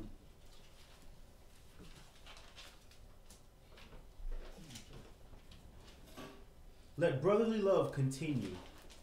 Be not forgetful to entertain strangers, for thereby some have entertained angels unawares. Remember them that are in bonds, as bound with them, and them which suffer adversity, as being yourselves also in the body. Marriage is honorable in all, and the bed undefiled, but whoremongers and adulterers, Yah, Elohim, will judge. Let your conversation be without covetousness, and be content with such things as you have. For he has said, I will never leave you nor forsake you. So let your behavior be without covetousness, and be content with such things as you have. Because when you are not being content with what you have, the situation that you're in, that doesn't mean that you might not want to be in a better situation. But be thankful to the Most High with whatever situation that you're in, so that you don't start to envy somebody that may have gained the situation you're looking for in a wicked way. Or so that you don't have covetous to somebody else that may have something that you want that doesn't belong to you. There's nothing wrong with wanting something. Like, you know, Jonathan might have a nice shirt. I like that shirt. I want a shirt just like that. And Jonathan be like, yeah, I got it from the store right here. That's not covetousness. But I said, he got that colorful shirt, that coat with many colors. He got that shirt with many colors. So I want it. So I'm going to kill him and throw him in a ditch so I could. That's what will happen when you start to covet something. When you want his, you don't want something like that. I want his. That's covetousness. That doesn't belong to you. It doesn't have to be a physical item. It could be a gift. It could be a person. It could be a situation, a job, a house. It could be anything. And you don't know what that person went through to get that. You don't know what that person is going through to keep that. Verse 6. So that we may boldly say, Yahweh is my helper, and I will not fear what man shall do unto me. Remember them which have the rule over you, who have spoken unto you the word of Alahym, whose faith follow, considering the end of their conversation. Yahshua Mashiach, the same yesterday and today and forever. The word, the same yesterday, the same today, the same forever. Be not carried away with diverse and strange doctrines, for it is a good thing that the heart be established with grace, not with meats which have not profited them that have been occupied therein. We have an altar whereof they have no right to eat, which serve the tabernacle. For the bodies of those beasts whose blood is brought into the sanctuary by the high priest for sin are burned without the camp. Therefore Yahshua also, that he might sanctify the people with his own blood, suffered without the gate. That means outside of. It doesn't mean without the camp. It means without means outside. Outside of the camp. And Yahshua suffered outside of the gate. Go ahead. Let us go therefore unto him without the camp, bearing his reproach. So when we go outside, yeah, it's easy to be holy inside amongst each other.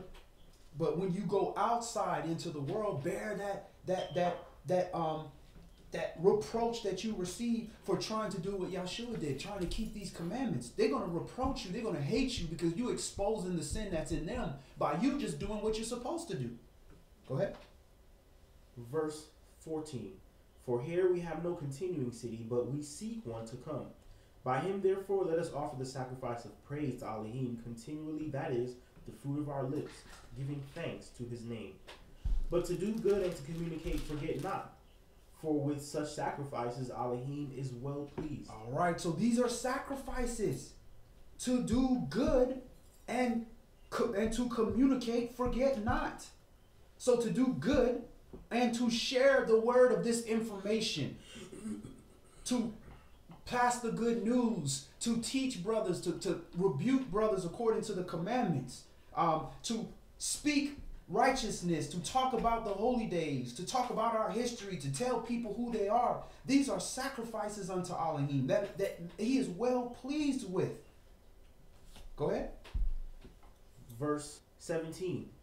Obey them that have rule over you and submit yourselves, for they watch for your souls, as they must give account, that they may do it with joy and not with grief, for that is unprofitable for you. Pray for us, for we trust we have a good conscience in all things, willing to live honestly. But I beseech you the rather to do this, that I may be restored to you the sooner. Now the Alahym of peace, that brought again from the dead our master Yahshua, that great shepherd of the sheep, through the blood of the everlasting covenant, make you perfect in every good work to do his will, working in you that which is well pleasing in his sight, through Yahshua Mashiach, to whom be the glory forever and ever. Amen. All right, so Yahshua, the word, will make you perfect in every good work to do his will, working in which is well pleasing into the sight, through Yahshua HaMashiach. So you're going to do this through the word, keeping the word, the true spirit of this law is going to make you perfect. Go ahead. Verse 22, and I beseech you, brethren, suffer the word of exhortation, for I have written a letter unto you in few words. And to validate making you perfect. Nobody can be perfect in man's eyes because we've all done something wrong. We've all transgressed. We've all made mistakes. But your way can be perfect. And that's how he said Dawid was perfect with me, because his way was perfect. Yahweh acknowledged that he transgressed. That's why he sent Nathan to him to tell him, bro, you done messed up. He sent a gift to him. Nathan means gift. I sent a gift to you. Somebody to tell you in your error because you blinded by your sin. And that caused him to have the opportunity to have a perfect way. And a perfect way is to utilize all of this book. And this book tells you to repent when you sin. Go ahead. Verse 22, and I beseech you, brethren, suffer the word of exhortation, for I have written a letter unto you in few words. Know you that our brother Timothy is set at liberty, with whom, if he comes shortly, I will see you. Salute all them that have rule over you, and all the saints. They avidly salute you. Grace be with you all. Amen. All right, let's go to 1 Kepha chapter 2. 1 Peter chapter 2.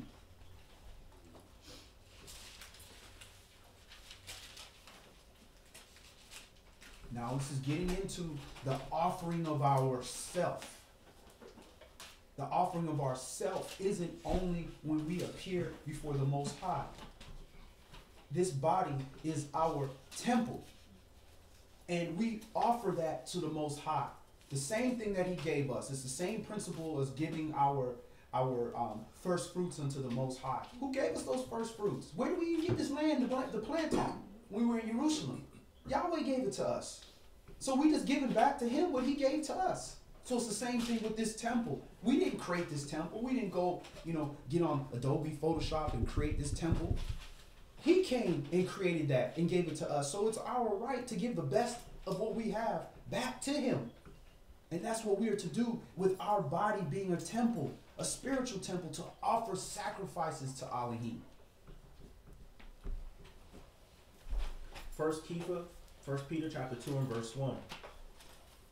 Wherefore, laying aside all malice and all guile and hypocrisies and envies and all evil speakings, as newborn babes desire that sincere milk of the word, that you may grow thereby. If so be you have tasted that Yahweh is gracious, to whom coming as unto a living stone, disallowed indeed of men, but chosen of Alahym and precious, you also as lively stones are built up a spiritual house, a holy priesthood, to offer up spiritual sacrifices acceptable to Alahym by Yeshua Mashiach. Okay, so we are lively stones and built up a spiritual house, a holy priesthood, to offer spiritual sacrifices acceptable to Alahym by this word, by Yeshua HaMashiach.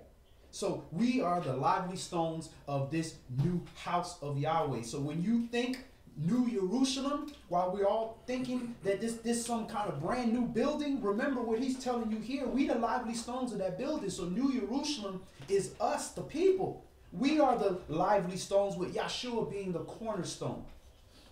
Go ahead. Wherefore, also, it is contained in the scripture, behold, I lay in Zion a chief cornerstone, elect, precious, and he that believes on him shall not be confounded. Unto you, therefore, which believe, he is precious, but unto them which be disobedient, the stone which the builder disallowed, the same is made the head of the corner, and the stone of stumbling, and a rock of offense, even to them which stumble at the word, being disobedient, whereunto also they were appointed. So that word can be your foundation, which is a solid rock which you stand on, which allows you to weather the storm, or it can be your stumbling block. If you are coming at this word like it's a checklist just to justify yourself with this word, it's going to be a stumbling block for you, because your heart doesn't want to glorify the Most High. He wants to glorify you how you are. So you will look through this book and you will find one verse to show you that you know whatever you're doing is okay, and it'll cause you to stumble, and you're going to stumble in not just that, you're going to stumble in other things. Or it could be your foundation, where you're saying, this is where I'm starting from, and I'm going to build from here. I'm going to make sure that everything I put on top of this foundation is in accordance with the foundation. I'm being careful how I build thereupon. Go ahead. Verse 9. But you are a chosen generation, a royal priesthood, a holy nation, a peculiar people, that you should show forth the praises of him who has called you out of darkness into his marvelous light. So did what, Kepha make this up? Did he just, he just decided out of, inspiration that this is what he is? No, he's pulling this from the Torah. Go ahead. Which in time past were not a people, but are now the people of Alahym, which had not obtained mercy, but now have obtained mercy. Dearly beloved, I beseech you, as strangers and pilgrims, abstain from fleshly lusts, which war against the soul, having your conversation honest among the Gentiles, that whereas they speak against you as evildoers, they may, by your good works, which they shall behold, glorify Alahym in the day of visitation. So when he's talking about your conversation honest, he's talking about not only your speech, but your behavior. Let it be honest amongst the nations. So when they speak evil of you, oh, you're wicked, you're not letting your child keep Christmas. When the day of their visitation, if their eyes are opened, they may see your good works and understand. But they're not going to understand if you are told that you need to keep this commandment, but because somebody mad at you or because you're going to suffer loss, you don't do it. How's that going to glorify Yah in the day of their visitation? Verse 13. Submit yourselves to every ordinance of man for Yahweh's sake, whether it be to the king as supreme, or unto governors as unto them that are sent by him for the punishment of evildoers, and for the praise of them that do well. Now, What he's meaning by that doesn't mean if they say, oh, it's legal to marry a man. So you go out and marry a man because, hey, listen, the law says it's legal to do that. No, that's not what that means. Nope. You can submit yourself to man ordinances if it does not cause you to transgress Yahweh's law. Do that so that they can't speak evil against a servant of the Most High. Because listen, I'm doing this because I don't agree with it, but this is the law. So I want to be lawful in the land, so I do that. But you're not going to make me do things that are going to transgress Yahweh's law. Now I have the right to stand up. Go ahead. verse 15. For so is the will of Alahym, that with well-doing you may put to silence the ignorance of foolish men, as free and not using your liberty for a cloak of maliciousness, but as the servants of Alahym. Honor all men, love the brotherhood, fear Alahym, honor the king. Servants, be subject to your masters with all fear, not only to the good and gentle, but also to the froward. Verse 17, honor all men. So that doesn't mean that because somebody is not of your nation, you just dishonor him. Well, you know, you're a Gentile, so I'm not talking to you. No, give him honor. Now, if he's being disrespectful, you don't got to continue dealing with him. But you give him honor, you give him the proper respect that you give anybody. Why? Because you're an ambassador of the Most High. Go ahead, Elder. I just wanted to bring it back to my brother was talking about. I think he was talking about verse 13. Submit themselves to every ordinance of man for Yahweh's sake, whether it be at the king or as supreme. I'm looking at that verse, and you can also look into a verse in Matthew chapter 22, 21, dealing with, and they said to him, Caesar's. When they say unto them, render therefore unto Caesar the things which are Caesar's, and unto Alahym the things that are Alahym's. So he's telling you, you are Yehudims. So you have to follow, Caesar's laws per se, because he is the conqueror of this land right now. Right. Okay, his military is larger than yours. So they got right. Well, Yahweh allowed that. So does Yahweh is in control. Right. But he didn't say you to go against the commandments that Yahweh set before you. He's saying, he showed, like, I believe in that time, what is on the back of that coin? You understand? For taxing time. Whose face is on that coin? It's Caesar's face on that coin. So render to Caesar with Caesar. The tax, you got to pay it, go ahead and pay it. But Yahweh, what you going to do when Yahweh's laws come up? You're gonna render to Yahweh with Yahweh's? Right. Or you going to follow his commandments like he's been telling you over and over and over again? Or you going to do your own will? Or you going to follow some lewd, lascivious will of your captors? Or you going to follow Yahweh's will? Right. Because if you don't do that, then you're going against all the other people that have sacrificed their lives to keep Yahweh's will. You understand? And so what are you doing? That brings us back to Maccabees chapter 7, dealing with, them 7 brothers. You understand? Them brothers, gave up their lives and was tortured because they would not go against, Yahweh's commandments about eating pork, or they follow themselves. So what about them brothers? So he's telling you, use common sense here. Also understand what you've been studying, what you've been trying to walk in. Right. Now, if you don't walk in this, then you are not of his anyway. Right. Right. You understand? So yeah, I'm just expounding on this because people go too far with this, you know, and don't realize what it really means. Right. When you are a manager and you manage the children of Yahshua, you better be very, very careful. Because if you oppress them and they call out to the Most High can deal with you. And you might be in a situation where the law of this land puts you in a position where you need to oppress somebody. You have to follow that law. Well, at this point, you need to step away. Because listen, I'm not going to oppress my people. I'm sorry. Y'all told me not to oppress my people. The law says I need to do this. It's just like what the soldiers asked Yahshua, well, what can I do? He said, listen, you know, just be content with your wages. Don't be trying to get more money to be oppressive to people.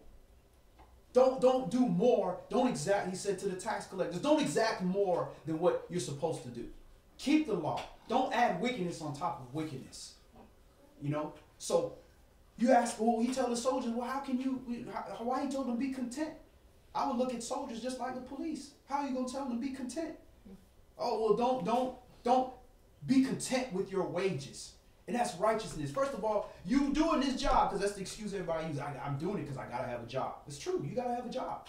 Well, since you got to have a job and you doing something that you know could be not good against your people at certain times, make sure that you don't do things out of righteousness to your people and be content with your wages. Because if you're doing something like that, you shouldn't be trying to get paid all extra high for doing something you know that is not really helping, is not designed to help your people. Go ahead. Verse 18, servants, be subject to your masters with all fear, not only to the good and gentle, but also to the froward. Servants, be subject to Mr. Such and Such in your life. Mr. Johnson, your boss. Mr. Smith, your boss. Mr. Ford, who writes the check for that you pay your bills with. Be subject to your masters. Now, what they did is take slavery and forced us with that and use that same word. And we were talking about this other day. When you look at the word massa, we call it massa. Oppressor. Massa is the oppressor. That's right. But what was the Strong's word again? Evil favor. You know, we were calling him names to his face. And acting like we just can't speak English properly. No, we were calling you an oppressor to your face. Mm-hmm. That's why we said, oh, massa. And they think that we saying, you know, like we just stupid. Nah, we talking just like when we sang the songs of Zion. We talking in code in front of your face, just like we do in the streets right now. When we talk our little slangs, this, that, and that, so that massa don't know what we talking about.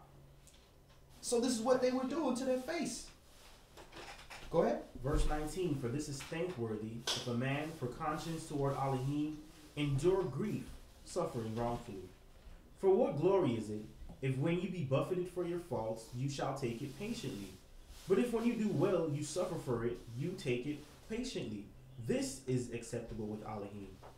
For even here unto were you called, because Mashiach also suffered for us, leaving us an example that you should follow his steps, who did no sin, neither was guile found in his mouth, who, when he was reviled not again, when he suffered, he threatened not, but committed himself to him that judges righteously, who his own self bare our sins in his own body on the tree, that we, being dead to sins, should live unto righteousness, by whose stripes you are healed. What is that in verse 24?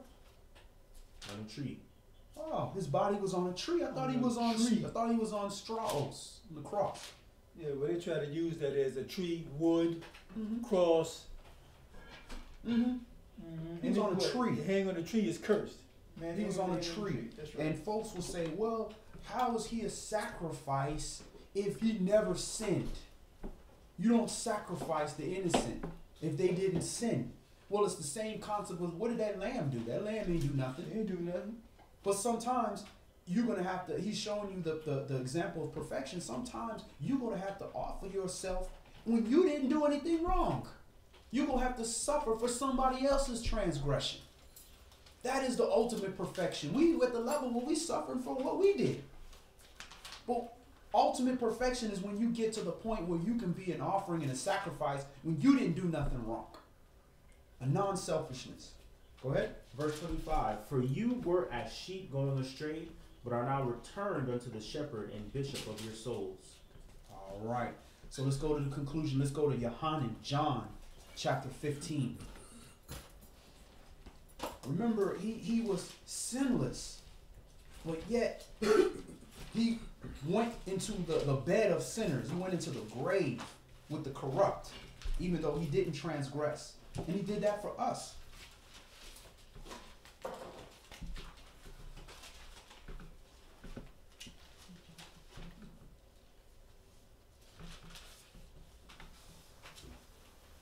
Go the other way, Mama. We're going Yohanan, John. Matthew, Mark, Luke, John.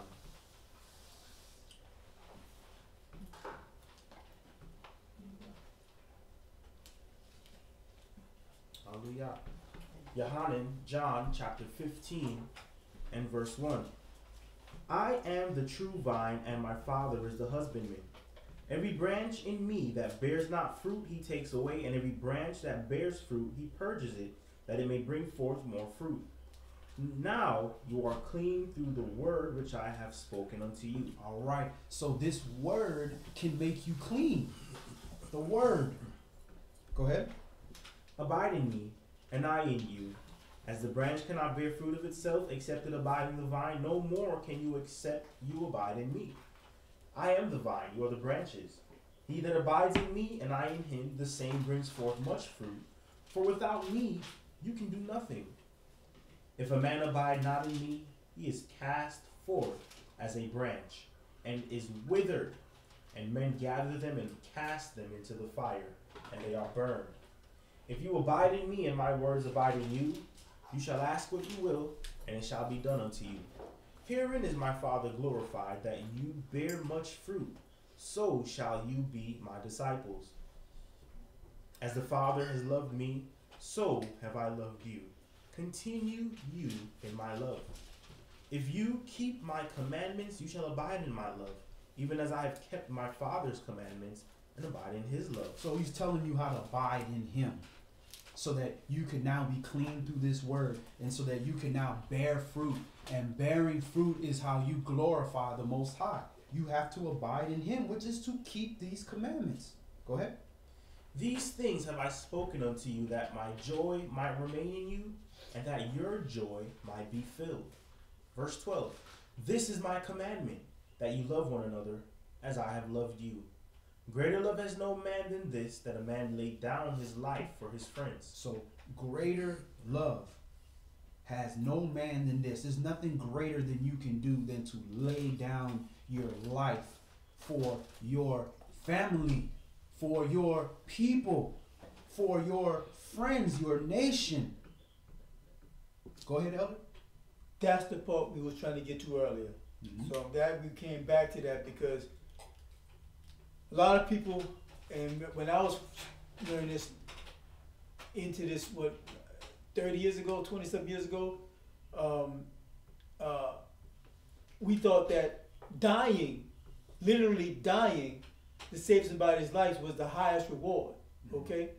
But not that it isn't a high reward to give your life if it's necessary, Right. you know, for others, but it's the living portion. Exactly. Because if you live, it's harder to live and continue to do right, you know, because we got to fight the fight daily. Because we not only fighting the world, we fighting ourselves, you know. But if we fight to do Yahweh's will, we give him glory day by day, as Saul saying, run the race.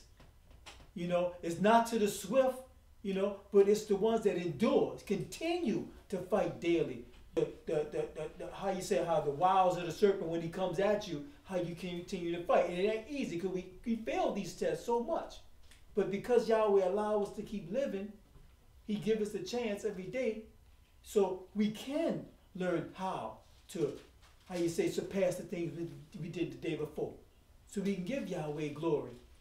This is why I'm saying, when we came here to these verses right here, when we're talking about, you know, greater love has no man that he has laid down his life. We laying down our life. We laying down this filthy stuff we do every day. We laying down our desires. you know, so we can do for somebody else. Because most of the time, we don't want to do a lot of things. And sometimes we rightly so. Sometimes we're tired. And we don't want to push forward to continue to do more good, more good. Sometimes we just want to sit back and say, I want to do my own stuff. But sometimes Yahweh say, no, you got to push forward because I got something I want you to do. So push a little farther. Do a little something for this person. Take care of this piece of business over here. Go beyond what you normally would do. As we talked about earlier, the good that we do is our normal service to Yahweh. You understand? So it's not easy to continue to do these things. Because one thing, we wasn't taught that way, you know, when we was growing up. So we force ourselves to do righteousness because we know we're giving glory to Yah. Why he said we have to do all things to according to Yah. Right. Because a lot of things we don't want to do. And some things we do for people, it's disrespected. Right. You understand? So, but if we know we are following the commandments of Yah, if we know we're doing Yah to Yah, we're doing glory, giving glory to Yah, because we're doing his will. You know? So this is the things we have to learn because we know we never was really taught that growing up. Right. And the older you get, sometimes it is harder because you learn the wrong way as you grow up.